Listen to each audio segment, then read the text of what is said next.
We're going to turn now to John Dickerson, our CBS News political director and the anchor of Face the Nation.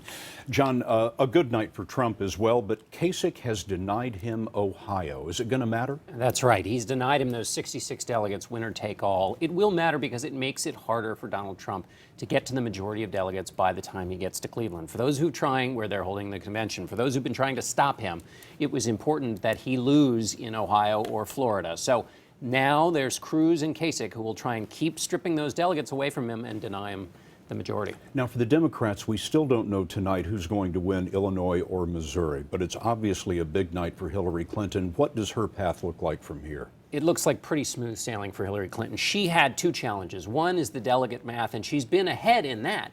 But last election day, she had a loss in Michigan, and it was a bit of a surprise. She'd been up by 20 points in the polls, and that suggested a kind of surprise weakness. She was worried that would happen again in Ohio. But by winning Ohio, and if she wins Illinois, even bigger news, but she's now in those two big states, Ohio and Florida, the big general election states, and that's good news for her in terms of momentum, and of course in terms of delegates, she's well ahead. Is it likely, probable, that Donald Trump will have the delegates necessary before he gets to the convention? It's a lot less likely than it was if he had won Florida and Ohio. So it's a lot harder for him. He has to do better than he's already been doing in the future contests. Marco Rubio's speech tonight, he said this wasn't a year for optimism. It was a very dark speech. Both literally it was dark, but also just he said optimism and hope are not in favor of this election, and he said, but I'm proud that I didn't prey on anger. He didn't mention Donald Trump's name, but it was clear who he was talking about. What about Rubio's career going forward? He's a first-term senator from Florida. He didn't win his home state. He lost it by about 2-1. Well, you could hear him in that speech trying to kind of reset his image.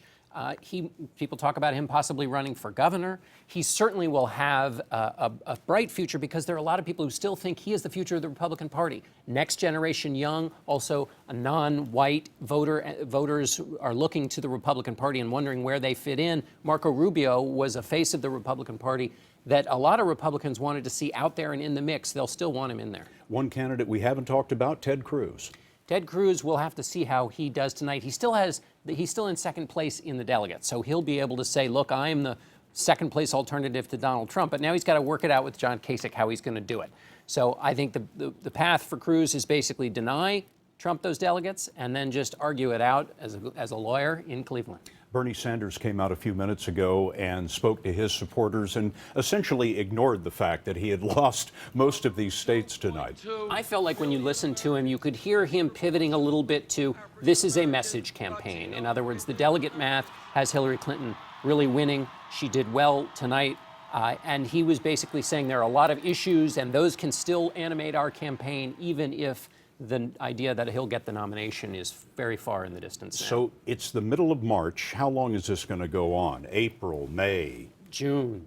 Yeah, it could still go on. Certainly on the Republican side, it's going all the way to the convention. And it's going to be, or it looks that way anyway. And on the Democratic side, because Bernie Sanders believes he's running a message campaign, he will continue on with that message. And what will be different, though, is maybe he won't be so sharp in his attacks on Hillary Clinton. John Dickerson, anchor of Face the Nation. John, so great to have you here. Thank you so Thanks, much. Scott.